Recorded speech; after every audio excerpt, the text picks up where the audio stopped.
What's going on, guys? Twig and Timber Outdoors. Guess what? It's often been said that you can't get great quality when it comes to fishing gear out of really low cost things. Well, today we're gonna put that to the test when we test out the $30 Shishamo bait casting reel. Now, to make this test legit, I've combined the Shishamo 631 bait casting reel with an equally inexpensive number 8 tackle candy apple rod. This rod retails for about 24 bucks. This reel for about 30. So in total, we're about $50, give or take, with this rod and reel combination. So we're gonna put it up to the test of some still and some moving water. But we're gonna start with my standard favorite bait, which is a jig.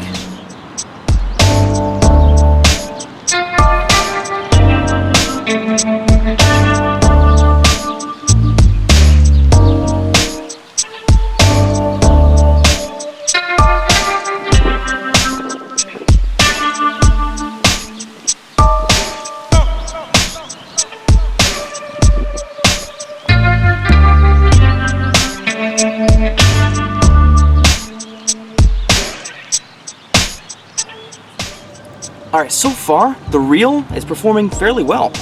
You have to obviously tweak and adjust for your casting style, for the baits and things, but after I got a hang of what settings I needed, I didn't have a single backlash after that.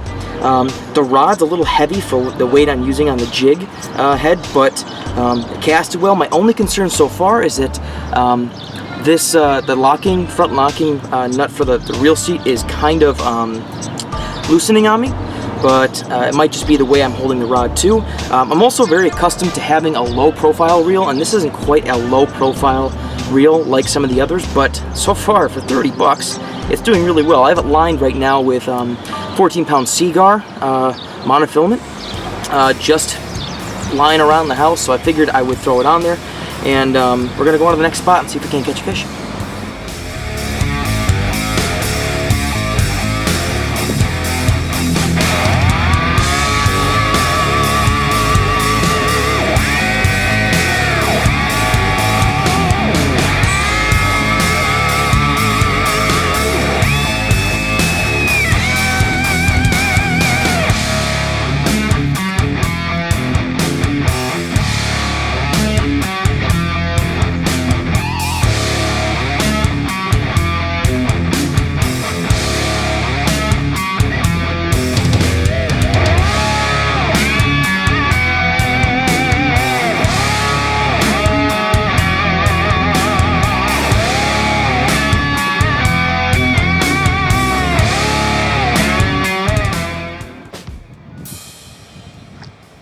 These geese on my bank hissing at me.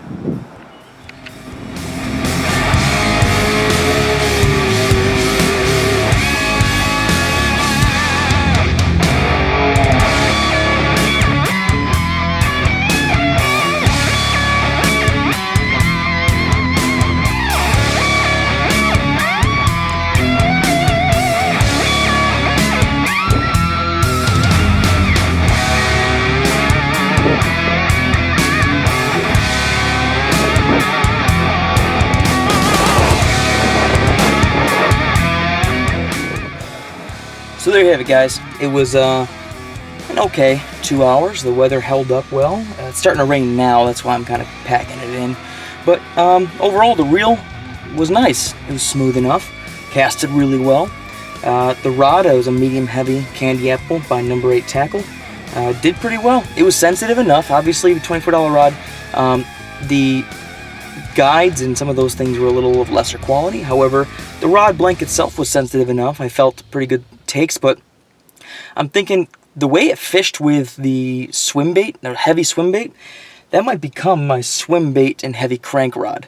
I know you're not supposed to you're supposed to have a specific rod for both, but to be honest with you, bank guy, low budget guy, it's a nice rod to add to the arsenal. It loads well, and it's got a lot of power in its butt section, so I think that's going to become my new, swim bait, heavy crank. Only time will tell how long the two will last, but I'll keep you updated on how well. My 2 cents, it's probably worth the money if you've got a low budget and you want to get in, you want to get a couple different rods for different purposes. So check it out, Candy Apple Rods by number 8 Tackle, and the Shishamo 631 and 641 bait casting rods. all under 55 bucks.